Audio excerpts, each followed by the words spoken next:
The owner of the Cowboys is Jerry Jones, talking about the state of his team heading into the season. Here's what he said. I don't want to dwell on it, but I do want to burn it in our minds.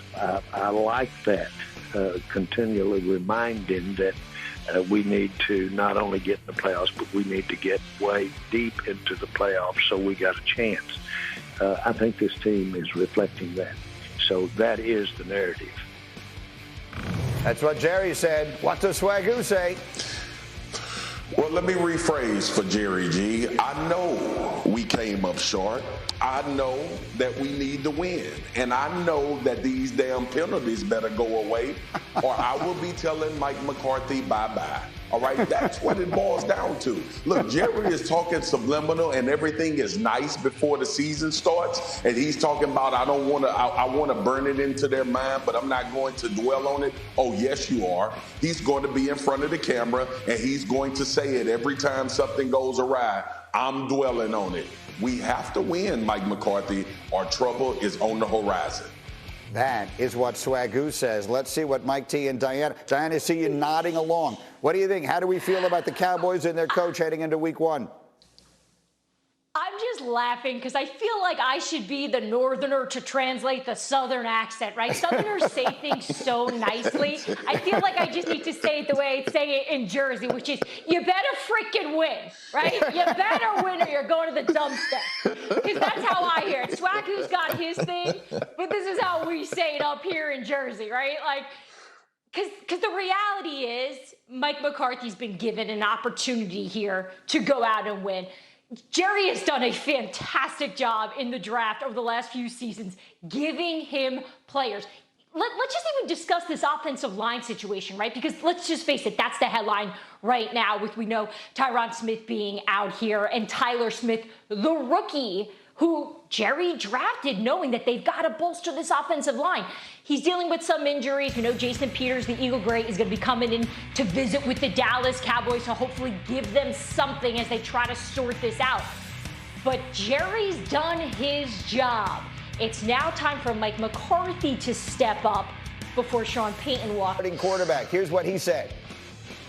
Are you ready to name a starting quarterback today? I'm not. I'll see you guys next week and maybe we'll talk about it further. So that's what Mike Tomlin said. What does Swagoo say? Hey, I'm ready to play Mitch until I'm not. And guys, listen, I got a young son who I know is better than my older son, but eventually I got to throw him in the fire. I just don't want to put that type of pressure on him right now. So next week we'll talk about it. I'll talk to my two sons as a father, and I'll see which one, if my younger one has made any progression towards his maturity, because I'm ready to play him. Fair enough. All right, I like that. The last one is Dallas. Who was with us this morning? Let's do it. Here we go. Let's start with Baker Mayfield. He has been a frequent subject here. He was talking about facing his former team, the Browns, week one. Here's what he said. Obviously, I mean, everybody's going to write whatever story they want. There's history that I've played over the last 4 years. I'm an extremely competitive person. Everybody knows that. If I wasn't wanting to win, then there would be a really big issue of me being the quarterback here. So I want to win in everything I do. That'll never change. All right, so that's what he said. What does Swagoo say? Gee, all I heard was I must win. I have to win. And I have to play well. Or I'm going to be like the guy I just beat out here in Carolina. People are going to be trying to figure out how we can get Lamar Jackson over from the Ravens to Carolina if I don't play well. This is Baker Mayfield's feeling, and I'm telling you right now, when he looks at Sam Darnold, he's praying that he's not staring in the mirror. That's probably right, and I hate saying it because, I mean, I was the last man standing on the Darnold Mountain, but I have to admit, I was wrong and everybody else was right. I was Next with up, you. I was with you. We were wrong together. You. All right, that's good company. Yeah. Next stop is Pittsburgh. Okay. Mike Tomlin has... Black and blue division. Packers and the Vikings. Vikings got a new head coach. I'm hearing nothing but great things about how they look in training camp. And then, oh yeah, Aaron Rodgers without Devontae Adams after he just got paid tons of money. What kind of season are we going to see Aaron Rodgers, and what kind of debut is he going to make with these young guys? Mike T, what game are you looking forward to most week one? New England Patriots at the Miami Dolphins. An off-season full of narratives are going to collide. Can this rebuilt Miami offense be as explosive as we all think it can with Tyreek Hill? We know about all the question marks around the New England Patriots, especially playing in Miami in September.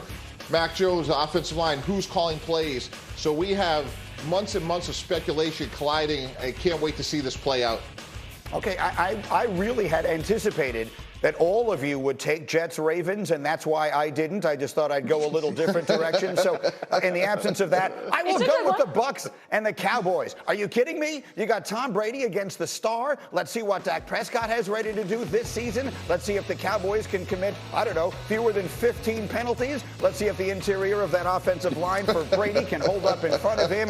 This could be a preview of an NFC playoff matchup. I'll take the Cowboys and the Bucs. Sunday night is the game I can't wait to see. In the meantime, I mentioned the Ravens and the Jets. The overwhelming expectation is that Lamar Jackson will be the starting quarterback for Baltimore in that game. I suppose we don't know that yet. They're 10 days away from that, and the clock continues to tick on the opportunity to get a new deal done for Lamar Jackson, who represents himself and has already stated that he won't negotiate with Baltimore once the regular season begins. So let's start with the news piece of this. We've spent a lot of this week talking about all the action on social media and everything else, and Lamar is liking tweets of himself in a Dolphins uniform and talking about what the Ravens aren't offering him. Diana, what, if anything, do we know about what they are and where they are in the possibility of getting a deal done before the season starts? Yeah, Mike, you're so social media savvy these days. You're right. You laid that out perfectly because you're right. All the drama is building. Yet, where's this deal? We've been talking about this for a month. We keep saying both sides, they want to be together. They want to get married. The Baltimore Ravens have completely orchestrated their organization, their offense to Lamar Jackson. So why are we not talking about a deal being done? I don't know that answer right now. All I can tell you is from having a couple conversations with both players and coaches on this Ravens roster, the sense there is that Lamar Jackson, with or without a contract extension, will be playing at MetLife Stadium against the New York Jets week 1. That's what they believe. They said he's been practicing well. We'll see if that changes between now and then. Look, I think that is very much worth having in the conversation because it is, in many cases, it wouldn't be a given. So we have that part of it done. Marcus, how about this? This is one that I think we've all felt for the longest time was going to get done. And now it almost feels like it's getting a little ugly down the stretch. How do you see this?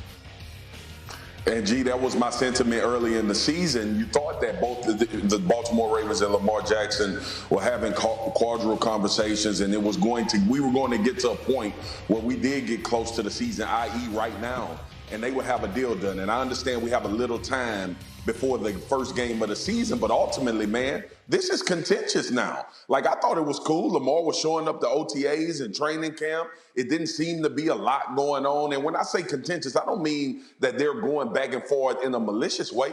But if a contract is not done for a former unanimous league MVP with a team that literally is predicated on his performance and how well they do, it's contentious. So I hope that they get something done before week 1. If not, this could get more and more ugly and play out in the media, which granted, I would love, G. Well, I mean, at least on the social media. So Mike T, I mean, help us, because you're a person who has been in these rooms where it happens, if you will. So if I want to get a deal done with you, and you want to get a deal done with me, what is it that keeps us from getting a deal done?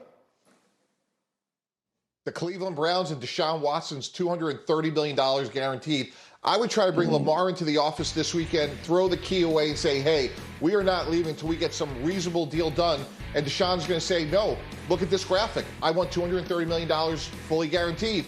And the Ravens keep saying, they're crazy, they're nuts. And we're not doing that because Kyle Murray, Aaron Rodgers, Josh Allen, and everybody else on this graphic are great players. And Greeny, when you talk to people around the league, this is the first of 3 heavyweight contracts that are going to be battled out in the coming months, meaning Justin Herbert and Joe Burrow are extension eligible in March. Lamar's obviously dealing with it right now. The Browns did something nobody else ever did, and now everybody wants to see is, are franchise quarterbacks going to get fully guaranteed money, or